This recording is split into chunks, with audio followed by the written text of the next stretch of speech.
Assalamualaikum semuanya. Kalau di Indonesia pernah viral kasus sianida Jessica Wongso. Di India ada kasus sianida yang lebih di luar Nurul. Hari ini kita akan masuk ke dalam salah satu kasus true crime paling dingin di India. Ini adalah kasus tentang seorang perempuan yang menyembunyikan sisi gelapnya selama hampir 2 dekade. Dan dia udah dicurigai meracuni keluarganya sendiri pakai racun sianida. Kasus ini dikenal sebagai kasus pembunuhan sianida Kudatai di desa Kudatai, negara bagian Kerala. Bayangin 6 kematian misterius, semuanya dianggap wajar. Penyebabnya dianggap karena serangan jantung, bundir, atau kecelakaan. Padahal ada satu orang yang selalu tersenyum, selalu hadir, dan selalu mengatur jalan cerita di balik layar. Dia adalah Jolie Joseph. Mari kita gali detailnya sedalam mungkin.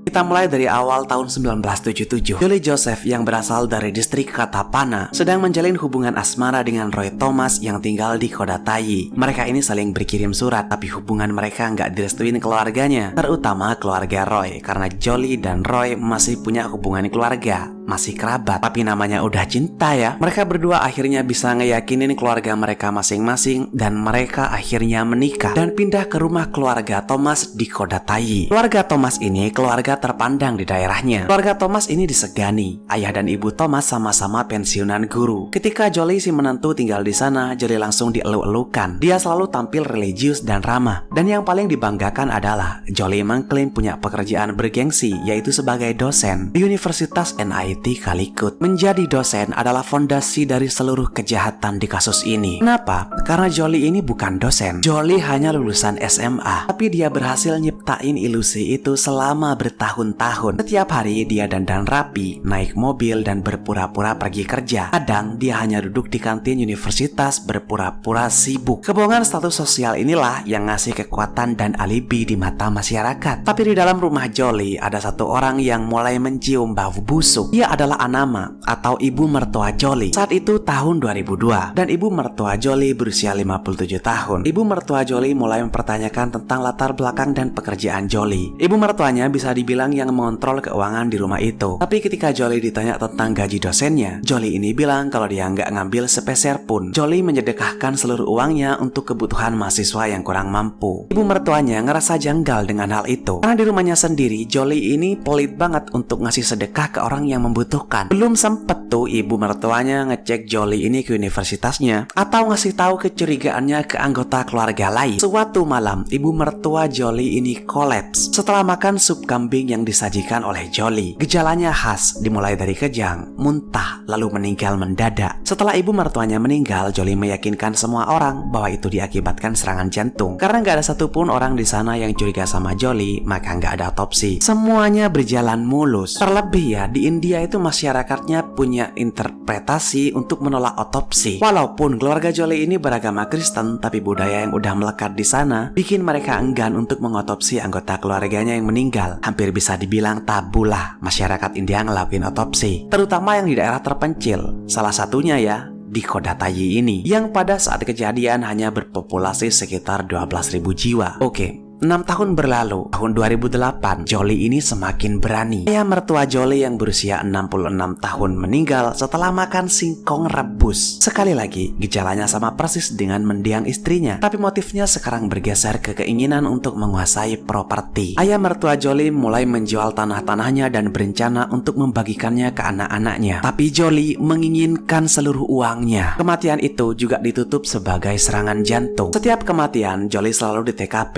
Jolie menangis histeris, membuat dirinya terlihat seperti menantu yang paling berduka. Tahun 2011 atau 3 tahun setelah korban kedua, Roy Thomas, suami Jolie sendiri, ditemukan tewas di kamar mandi setelah makan malam. Diketahui, Roy belakangan hidup dalam tekanan finansial dan sering bertengkar dengan Jolie. Tapi kali ini, paman Roy yang bernama Matthew ngotot harus ada otopsi. Dia nggak percaya ini takdir. Dan bener, emang diotopsi. Laporan otopsi Roy Thomas ditemukan jejak sianida. Tapi sayangnya, Roy ini dinyatakan meninggal karena bundir akibat depresi karena masalah keuangan dengan cara meminum racun sianida. Bahkan dengan hasil otopsi, Jolie masih bisa memanipulasi situasi. Dia meyakinkan semua orang kalau suaminya sering mengeluh mau bundir. Lagi-lagi berjalan mulus, tapi benih kecurigaan udah tertanam, terutama di benak paman Matthew. Kematian Roy membuka jalan bagi Jolie ke target barunya bernama Saju Sakaria, sepupu Roy. Saju adalah seorang guru dengan ekonomi yang mapan. Saju udah menikah dengan Chili dan punya anak perempuan, Alvin. Nah, Jolie ini pengen jadi istrinya Saju. Bayangin ya, betapa crazy-nya si Jolie ini. Udah jelas-jelas punya anak istri, masih aja pengen direbut. Ngerebut suami orang itu udah salah ya, tapi caranya itu loh, Dajjal.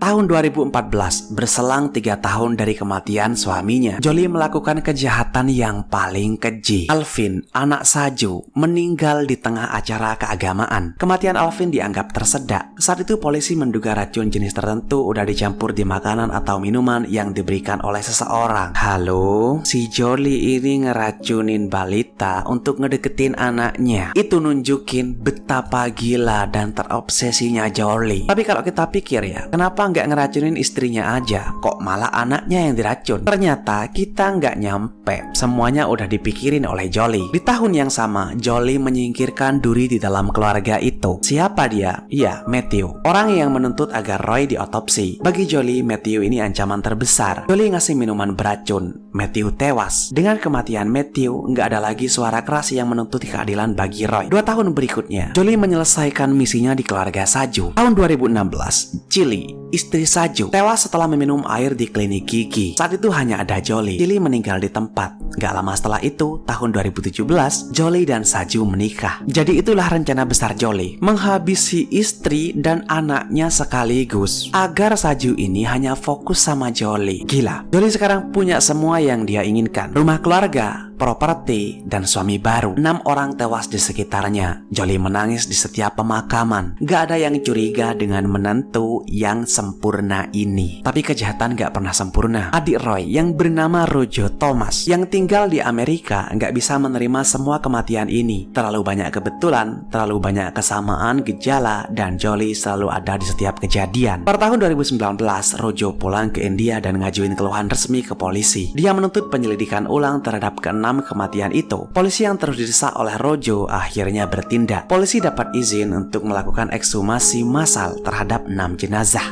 Bayangin ya, momen ketika tim forensik menggali ulang kuburan-kuburan yang udah ada selama belasan tahun. Sebuah adegan yang hanya ada di film. Meskipun sulit, pemeriksaan forensik berhasil mendapatkan sampel dan ada indikasi kuat adanya sisa-sisa senyawa yang terkait dengan sianida di beberapa jenazah. Pola yang dicurigai Rojo ternyata benar, pembunuhan berantai sianida. Pada Oktober 2019, polisi menangkap Jolie Joseph. Lewat interogasi yang mendalam, Jolie akhirnya mengaku perbuatannya. Dia menjelaskan gimana dia bisa dapetin racun itu. Sianida adalah racun yang sangat kuat, sering digunain oleh tukang emas. Jolie dapetin racun itu dari kerabatnya yang bekerja di toko emas yang bernama Praji Kumar. Jolie bilang ke Praji Kumar kalau dia butuh sianida untuk membunuh anjing liar. Setelah dapat sianidanya, Jolie menggunakan berbagai cara untuk memberikan racun, mulai dari makanan hingga air minum. Kuncinya adalah waktu dan gejala yang cepat, yang bikin semua orang mengira kalau itu serangan jantung. Dengan karakternya yang manipulatif, Jolie selalu berhasil meyakinkan keluarga dan dokter untuk nggak dilakukan otopsi, kecuali pada kasus Roy. Motifnya apa? Kayak yang udah kita bahas, sangat kompleks. Dari harta warisan, mempertahankan kebohongan tentang karir palsunya sebagai dosen, sampai hasrat untuk menikah dengan Saju. Sebuah kombinasi kekejaman, keserakahan, dan obsesi gila. Jolie Joseph berhasil menjalani kehidupan ganda selama bertahun-tahun. Dia adalah contoh nyata betapa berbahayanya kebohongan dan gimana status sosial bisa digunain untuk menutupi kejahatan yang paling mengerikan. Dia adalah pembunuh berantai yang bersembunyi di balik peran menantu yang ideal. Sampai video ini dibuat, kasus Jolie Joseph masih dalam persidangan. Persidangan yang panjang. Dia dijerat berbagai dakwaan pembunuhan. Saking fenomenalnya kasus ini sampai diangkat jadi dokumenter berjudul Curry and Cyanide, The Jolie Joseph Case di Netflix. Saya pengen tahu pendapat kalian, apa yang paling mengerikan dari kasus ini? Apakah kemampuannya dalam memanipulasi orang selama 14 tahun? Atau motifnya yang tega meracuni orang-orang, termasuk anak kecil? Komen di bawah. Tetaplah aman dan makasih udah nonton sampai akhir.